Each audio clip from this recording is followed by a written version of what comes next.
नमस्कार कर्मचारी मित्रांनो.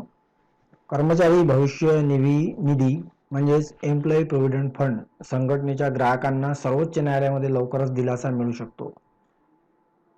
वास्तविक पाहता मित्रांनो, सर्वोच्च न्यायालयाच्या निर्णयामुळे कर्मचारी भविष्य निर्वाह निधी म्हणजेच EPF मध्ये योगदान देणाऱ्या लाखो कर्मचाऱ्याचे कर्मचारी निवृत्ती वेतन योजना एका झटक्यामध्ये मित्रांनो याच्यामध्ये 300% वाढ होऊ शकते. तर मित्रांनो, EPFO आपल्या सर्वांनाच ठाऊक आहे, एम्प्लॉई प्रोव्हिडंट फंड ऑर्गनायझेशनने EPS पेन्शनसाठी कमाल पगार 15,000 रुपये निश्चित केलेला आहे. आता सर्वोच्च न्यायालयामध्ये कर्मचाऱ्यांच्या भविष्य निर्वाह निधी म्हणजेच एम्प्लॉई प्रोव्हिडंट फंड संघटनेची ही वेतन मर्यादा रद्द करू शकते. तर मित्रांनो, EPFO ची ही 15,000ची जी मर्यादा आहे ती रद्द होऊ शकते आणि असे झाल्यास तुमची पेन्शन भरघोस वाढणार आहे. हे प्रकरण सध्या न्यायप्रविष्ट असून लवकरच याची सुनावणी होईल अशी आशा आहे. कर्मचाऱ्यांच्या पेन्शन योजनेत मित्रांनो निवृत्ती वेतनाची गणना ही शेवटच्या पगारावर म्हणजेच उच्च पगाराच्या ब्रॅकेटवर देखील केली जाऊ शकते.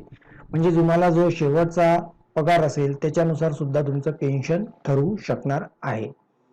EPFच्या या निर्णयामुळे कर्मचाऱ्यांना अनेक पटींनी जास्त EPS पेन्शन मिळणार आहे. पेन्शन मिळवण्यासाठी 10 वर्ष EPF म्हणजेच एम्प्लॉई प्रोव्हिडंट फंड मध्ये योगदान देणं आवश्यक असतं. तर 20 वर्ष ज्यांनी EPF मध्ये योगदान दिलेलं आहे त्यांचं 2 वर्षाचं वेटेज सुद्धा म्हणजे 2 वर्षाचं त्यांची जास्त गणना सुद्धा केली जाते.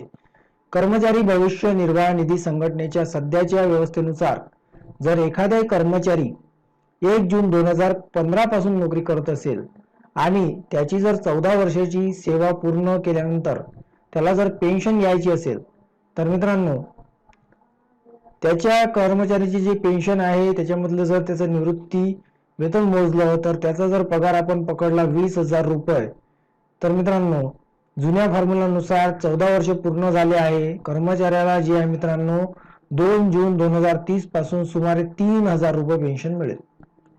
तर हे झालं मित्रांनो 15,000 रुपयाचं जी की मर्यादा आहे त्याच्यावरती. म्हणजे जे आता 2014 पासून जी ही स्कीम चालू झालेली आहे 15,000च्या वरती जे आहे पेन्शन कापणं त्यांना कमीत कमी 3,000 रुपये पेन्शन मिळेल ह्या फॉर्म्युलानुसार. परंतु मित्रांनो पेन्शनची गणनाचं जे सूत्र आहे ते कसं असते, सेवा तुमची जी सेवा आहे तुमचं जे सेवा कालावधी आहे किती तुम्ही सेवा दिलेली आहे आणि सेवा प्लस मित्रांनो गुन्हेला तुम्ही 15,000 रुपये गुन्हेला किती तर 15,000 रुपये 15,000 हे 15,000 प्लस तुमची सेवा भागिले 15,000च्या भागिले असतात किती 70. परंतु मित्रांनो सर्वोच्च न्यायालयाने हायकोर्ट कर्मचारीच्या साईडने निर्णय दिल्यावर त्याच कर्मचाऱ्याच्या पेन्शनमध्ये आता पेन्शन वाढवणार आहे. मित्रांनो कर्मचारी पेन्शन योजनेतील वाढीचं एखादं उदाहरण आपण घेऊया, त्याच्यातून समजून घेऊया. तर उदाहरण बघा, उदाहरण मध्ये सपोज तुमची सेवा ही आहे 33 वर्ष झालेली. किती वर्ष 33 वर्ष झालेली आहे. 20 वर्षाचा जास्त सेवा झालेली आहे म्हणजे तुमची सेवा 35 वर्ष पकडण्यात येईल. किती 35 वर्ष. शेवटचं जे वेतन असेल मित्रांनो जर तुमचं पाहिलं 15,000ची लिमिट आहे, परंतु आता जर नवीन जर प्रणालीनुसार जर पाहिलं जर असा निर्णय झाला तुमचं जे शेवटचं वेतन तुम्हाला होतं ते होतं 50,000 रुपये. तुम्हाला पेन्शन किती मिळेल EPS नुसार. तर मित्रांनो 15,000वर 7,500 रुपये पेन्शन बनते. तर मित्रांनो 50,000 वर किती पेन्शन मिळेल 25,000 रुपये इतकी पेन्शन मिळेल. मित्रांनो जर शेवटच्या पगाराचा जर निर्णय झाला तर तुमची जी आहे मित्रांनो पेन्शन ही जे की तुमचा शेवटचा पगार राहील त्याच्या जवळपास अर्धी होऊन जाईल. तर मित्रांनो हा जो फॉर्म्युला आधी आपण पाहिला त्याच्यामध्ये जर टाकलं तर 35 भागिले 70 गुणिला 15,000 जर आपण टाकले फक्त 15,000 पेन्शन जर पकडली म्हणजे शेवटचा जो आहे कपातचा जो कॉलम आहे त्याच्यामध्ये जर 15,000 पकडला तर 7,500 रुपये पेन्शन. परंतु जर याच्यामध्ये शेवटचा जर पगार आपण टाकला म्हणजे इथे मित्रांनो 35 वर्ष भागिले 70 गुणिले 50,000 जर पगार पकडला तुम्ही 50,000 तर मित्रांनो याच्यामध्ये तुम्हाला सरळ 25,000 रुपये इतकी तुम्हाला पेन्शन मिळेल. जी तुम्हाला किती होती 7,500ची पेन्शन डायरेक्ट 25,000 पर्यंत जाऊ शकते जर शेवटच्या पगारावरती निर्णय झाला तर. परंतु ही जी आहे मित्रांनो पेन्शनची मर्यादा जर काढून टाकली तर तुमचा पगार हा खूप वाढेल. कर्मचारी भविष्य निर्वाह निधी संघटनाच्या नियमानुसार जर एखाद्या कर्मचारी पेन्शन योजनेत सलग 20 वर्ष किंवा त्याहून अधिक काळ योगदान दिले तर त्याच्या सेवेत आणखी 2 वर्ष जोडली जातात. म्हणजे 33 वर्षाची सेवा झाली तर 35 पकडण्यात येईल जर तुम्ही 20 वर्ष. जर असं पाहिलं तर मित्रांनो तुमचा जो पेन्शन आहे ते 333% वाढू शकते. काय आहे हे पेन्शनचं जे प्रकरण सुरू आहे हे काय आहे हे सुद्धा जाणून घेऊ.